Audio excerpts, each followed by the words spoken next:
Hey guys, and welcome back to a brand new Airsoft video. Now today we are back down at Airsoft Fortress in Liverpool, and the game type of the day was Breakout, where we had to try and push the enemy team from room to room through the warehouses until we cleared out the upper floor of the building. Now to be successful in a game type like this, you have to put a lot of ammunition downrange, take out as many targets as possible, allowing you to push up quickly and clear out those rooms. Now once again today I am running the Tippmann M4 HPA setup provided to me by the awesome guys down at JDAirsoft, so if you would like to find out more about this weapon, once again all the links are in the description below. Now, since my initial review of the Tippmann M4, which if you haven't seen, I will leave linked in the description below, I have to say, since I've put a lot more ammunition through this weapon and probably wore the hop in a little bit more, I'm starting to find it's become a lot more accurate and it's definitely getting better range. In fact, in this video, you'll start to hear me saying this thing is probably becoming a laser beam. There's some situations where I'm firing at very, very small targets at quite some distance and getting them every single time.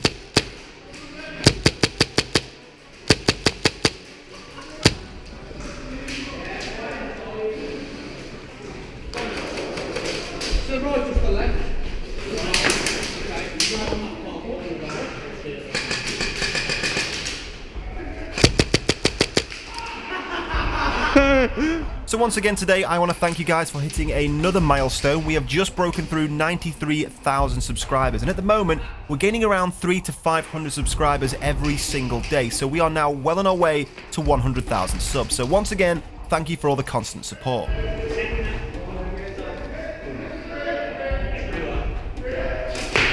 Breakout!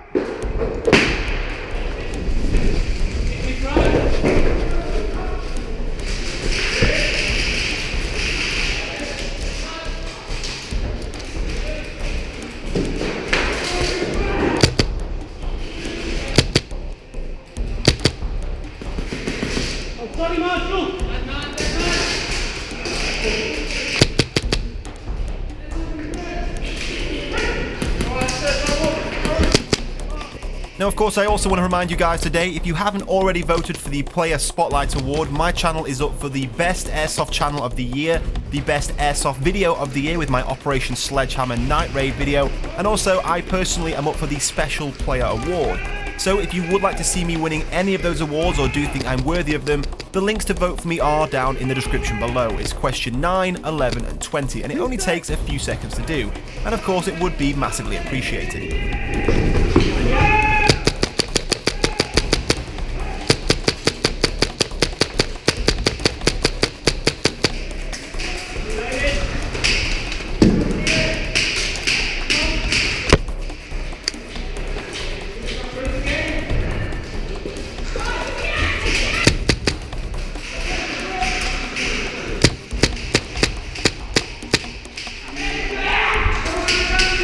I can see two about 25 metres back.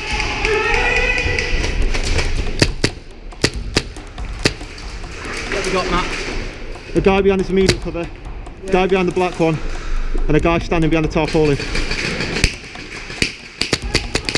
Now sometimes in these situations I find it's better to drop the assault rifle, just take your sidearm and rush up very quickly and take those enemy players by surprise. And as you can see here, one of the questions you guys have been asking me, it's very easy to unhook that HPA line and drop that weapon very quickly whenever you need to.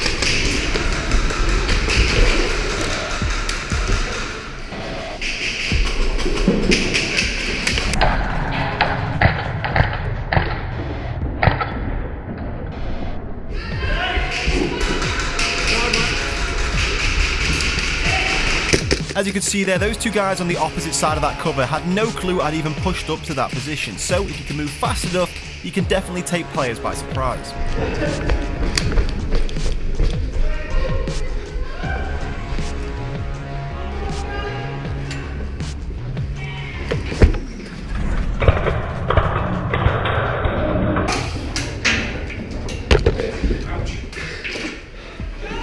Got him.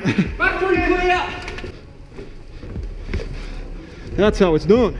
With the first two warehouses now completely clear, it was time to push into the largest room in the building and try and push back the enemy team as far as we could before the clock ran out.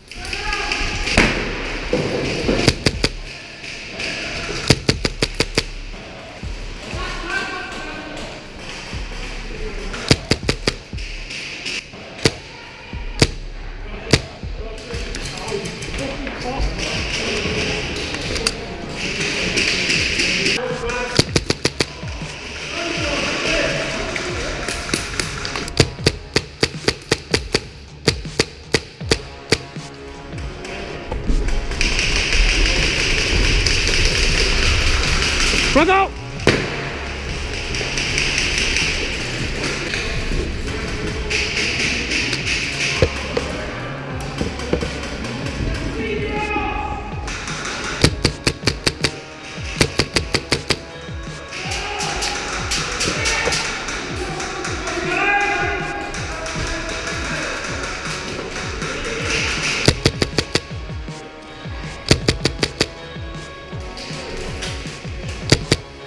As you can see from this gameplay already, this Tippmann is definitely starting to prove itself and come into its own. Its accuracy and range, especially when you have a full tank, is very, very good.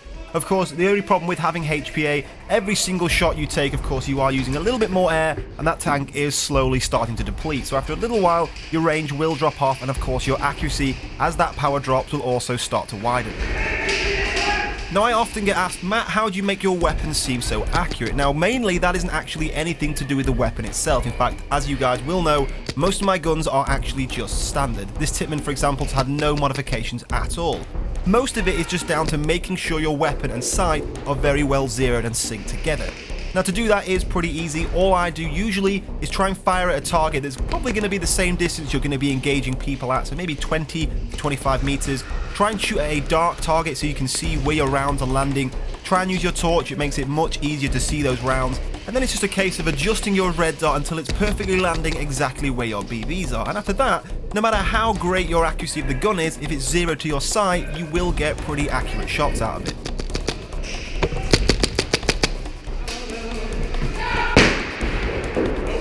Nope. He's down. Now, sometimes in these game modes, when you are up against the clock and you're in a little bit of a sticky situation, the best thing to do is just to try and be as aggressive as possible, push out there and take out as many players as possible before you get hit. And of course, once you're hit, go back to respawn and just do the same thing again until you've cleared out that position. Now, with the enemy pushed back into the final room, it was now or never to just clear out those last few remaining players and we won ourselves the game. And it's probably this last clip here with the last bunch of enemy players where you can really see how accurate this weapon was and also how much I was enjoying it.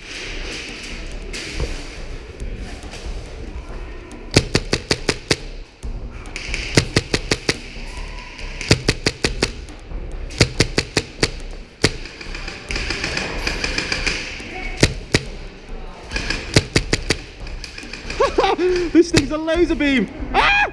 Another one! This thing's a beast. So that about wraps up today's video. I just thought I'd give you another chance to see the Tippmann in action. A lot of you guys did like that weapon. So of course, if you did enjoy today's video, don't forget to leave a like and a comment down below. And of course, if you want to vote for me in the Player Spotlight Award, all those links are in the description, as well as the links to find out more about this Tippmann arms. But in the meantime, guys, thank you for watching, and I'll see you soon.